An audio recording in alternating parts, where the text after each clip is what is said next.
धनिया और राहुल की मुलाकात कॉलेज के पहले दिन हुई थी। वो अलग-अलग शहरों से थे, लेकिन एक दूसरे से जुड़े हुए थे। धनिया भोपाल की रहने वाली थी और राहुल मुंबई का रहने वाला था। उस दिन परिसर में छात्रों से भरा हुआ था और वो दोनों एक ही कक्षा में पढ़ते थे। जब वो मिले तो राहुल की हंसी और धनिया की मासूमियत के कारण वो एक दूसरे की ओर आकर्षित हो गए।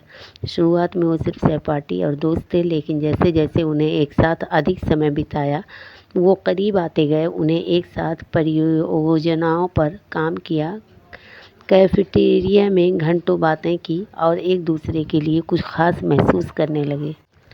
राहुल की मुस्कुराहट ने धनिया को खुश कर दिया और धनिया की हंसी ने राहुल को उसके करीब होने का एहसास कराया। आखिरकार उनकी दोस्ती कुछ और होने लगी। एक दिन राहुल ने धनिया को अपने साथ एक पुराने किले में चलने के लिए कहा, जहां वो एक दूसरे को बेहतर तरीके से जानने के लिए कुछ समय बिता सकते थे।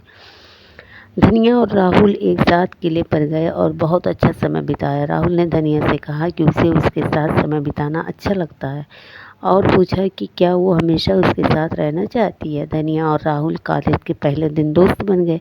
वो अलग अलग शहरों से थे, लेकिन उनकी आंखों में एक जुड़ाव था। धनिया भोपाल से थी और राहुल मुंबई से था। उस दिन कॉलेज परिसर बहुत सारे छात्रों से व्यस्त था। एक ही कक्षा में थे और जब वो मिले तो राहुल की हंसी और धनिया की मधुर व्यक्ति के कारण एक दूसरे की ओर आकर्षित हो गए। सबसे पहले वो सिर्फ सहपाठी और दोस्त थे, जो पढ़ाई और बातचीत में समय बिताते थे, लेकिन जैसे जैसे समय बीतता गया वो और भी करीब आते गए। उन्होंने एक साथ परियोजनाओं पर काम किया, पुस्तकालय में भी घूमे, चाय पर गहरी बातचीत की, जिससे उन्हें उत्साहित और खुशी महसूस हुई।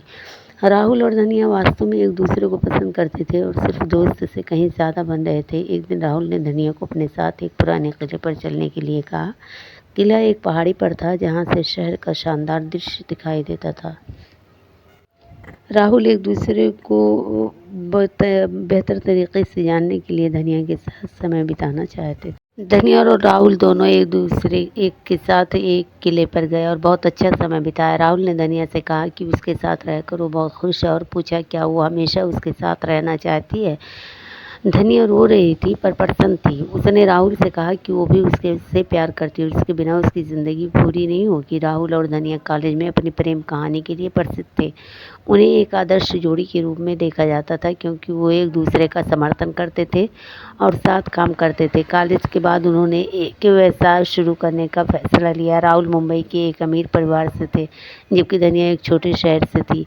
राहुल के माता पिता अपनी अलग अलग पृष्ठभूमि के कारण पहले धनिया को स्वीकार करने को लेकर अनिश्चित थे। हालांकि राहुल ने उन्हें समझाया कि प्यार किसी भी चीज़ से ज़्यादा महत्वपूर्ण है। अंत में राहुल के माता पिता ने धनिया को स्वीकार कर लिया और अपने परिवार में उसका स्वागत किया, क्योंकि उन्होंने देखा कि उसने उनके बेटे को कितना खुश किया। शादी का दिन एक बड़ी फैंसी पार्टी जैसा था। वहाँ सुंदर सजावट थी, बहुत सारे लोग थे और हर कोई खुश था और आनंद ले रहा था।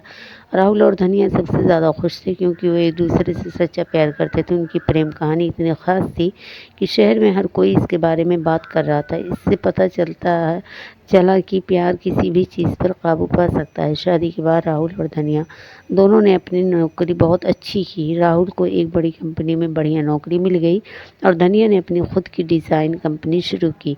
उन्होंने एक साथ चुनौतियों का सामना किया और एक दूसरे के प्रति उनका प्यार बढ़ता गया।